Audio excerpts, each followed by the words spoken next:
எத்தனையோ விதமான போராட்டங்கள் கவலையீர்ப்புகள் எல்லாம் செய்து இந்த அரசாங்கங்கள்கிட்ட எல்லா நாடுகள்கிட்டையும் கேட்டால் எங்களோட நாட்டில் யுத்த நிறுத்தம் செய்து எங்களோட மக்களை தமிழ் மக்களை காப்பாற்ற சொல்லி எந்த நாடுகளுமே நாங்கள் சொன்னதை விசாரிச்சு கேட்கவும் இல்லை.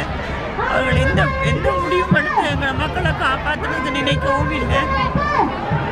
இனி எங்களால் கடைசியாக இலங்கை அரசாங்கம் அந்த கெமிக்கல் வெப்பன்ஸ் யூஸ் பண்ணி எங்களோட மக்களை எல்லாம் ஆயிரக்கணக்கில் கொல்றாங்க.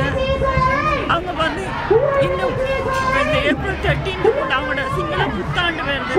அதுக்குள்ள இருக்கிற தமிழ் மக்கள் எல்லாரும் அவங்க கொல்றதுக்கு பிளான் பண்ணி இருக்கிறாங்க.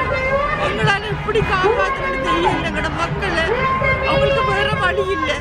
அதனால நாங்கள் எத்தனையோ போராட்டம் செய்தோம், கேட்காதனால கடைசி ஆயுதமாக எங்கள் இந்த முன்னாடி போராட்டத்தை எடுத்திருக்கோம். எங்களுடைய கோரிக்கை ஒரே ஒரு கோரிக்கை, உடனடியாக யுத்த நிறுத்தம் செய்து எங்களோட மக்களை காப்பாற்றணும். அதான் எங்களுடைய ஒரே ஒரு கோரிக்கை. அதுதான் உடனடியாக யுத்த நிறுத்தம் செய்யணும். எங்களோட மக்களை காப்பாற்றுறதுக்கு அந்த மக்களுக்கு வந்து உணவையும் மருந்தையும் அனுப்பணும். ஒரு முக்கியமான ஒரு கோரிக்கை வந்து எங்களுக்கு இந்த வெளிநாட்டு பத்திரிகையாளர்கள் எல்லாம் அங்கே போய் சுதந்திரமா தண்ணிக்குள்ள போய் உண்மையான செய்திகளை அவங்க வெளியே கொண்டு வரணும். அதுக்கு இந்த நாடுகள் எல்லாம் நிர்பந்திக்கணும். அரசு நிர்பந்திச்சு பத்திரிகையாளர்களை உள்ள அனுப்பணும். இதுக்கு மேல இந்த கோரிக்கை நிறைவேற்ற வரையும் நாங்கள் வந்து இந்த உண்ணாநிலை கைவிட மாட்டோம்.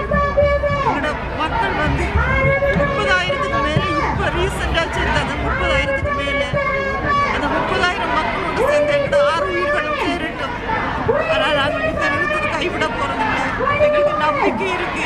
இந்த கனேடிய அரசாங்கம் வந்து எங்களுக்கு உதவி செய்யும், எங்களோட உயிரை காப்பாற்றும், யுத்த நிறுத்தம் செய்து எங்களோட மக்களை காப்பாற்றும் நம்பிக்கை எங்களுக்கு